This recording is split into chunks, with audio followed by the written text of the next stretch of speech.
Hi అండి అందరికి. మా ఇంటికి అయితే గణపతి వచ్చిండు. ఇప్పుడు గణపతి రావడం ఏంది అని అనుకుంటారు కావచ్చు. మా ఇంటికి 3 రోజుల ముందే వచ్చిండు. మావాడైతే ఇష్టంగా బంకమట్టి తెచ్చి మరి గణపతిని అయితే తయారు చేసుకున్నాడు. ప్రతి సంవత్సరం కూడా గిట్లే తయారు చేస్తాడు మావాడు.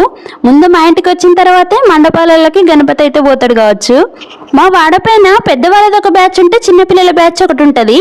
ఇక వాళ్ళు కూడా పెద్దవాళ్ళు ఏది చేస్తే దాన్ని అనుకరించి వీళ్ళు కూడా గట్లే చేస్తారు. ఈ రోజైతే ఇంటింటికి ఒక గణపతి అయితే పిల్లల రూపంలో అయితే వచ్చాడు. నిజంగా పిల్లల దేవుడు ఉంటారు అంటారు కదా, ఇదే కావచ్చు. పిల్లలకైతే ఎంతో ఇంట్రెస్ట్ అనిపిస్తుంది గణపతి పండుగ అంటే. ఇక మా ఇంటికి వచ్చిన గణపతికి నేనైతే అందంగా అలంకరించిన, పూసలతోటి ఆభరణాలు అయితే తయారు చేసి మరీ వేసిన. ఇక చిన్న పంచ కూడా కడుతున్నాం. మావాడైతే మీకు ఏదో ముచ్చట చెప్తారట, కొద్దిసేపు అయితే వినండి. అర్థం కాకపోయినా అర్థం చేసుకొని మరీ వినండి.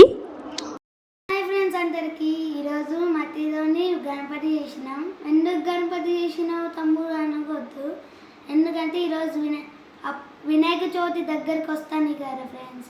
మా మమ్మీ చిన్నప్పుడు మా వాళ్ళ ఫ్రెండ్స్తో బంకమట్టి ఫుల్ తెచ్చి వినాయకులు చేసేవాళ్ళు ఫ్రెండ్స్. నేను కూడా వినాయకుడు చేసేవాడినే. నేను వినాయకుడు చేయవచ్చు, శివలింగం చేస్తా. Bye friends. గదన్నమాట. ఇక మావాడు చేసిన గణపతికి మాత్రం ఇక మొత్తం మేకప్ అయితే రెడీ అయిపోయింది. ఇక వాడు చేసిన గణపతిని చూడడానికి చుట్టుపక్కల మిగిలిన పిల్లలైతే మా ఇంటికైతే వచ్చిళ్ళు. ఒక్కసారి దగ్గర నుంచి మా గణపతిని చూడండి. నచ్చిందా? నచ్చితే అయితే కామెంట్ రూపంలో జై గణేష్ అని అయితే కామెంట్ అయితే చేయండి. ఈ మా గణపతి ఒక 3 daysలో మీ ఇంటికి కూడా వస్తాడు. ఉంటాను మరి, బాయ్. లైక్ వేసి అయితే వెళ్ళండి.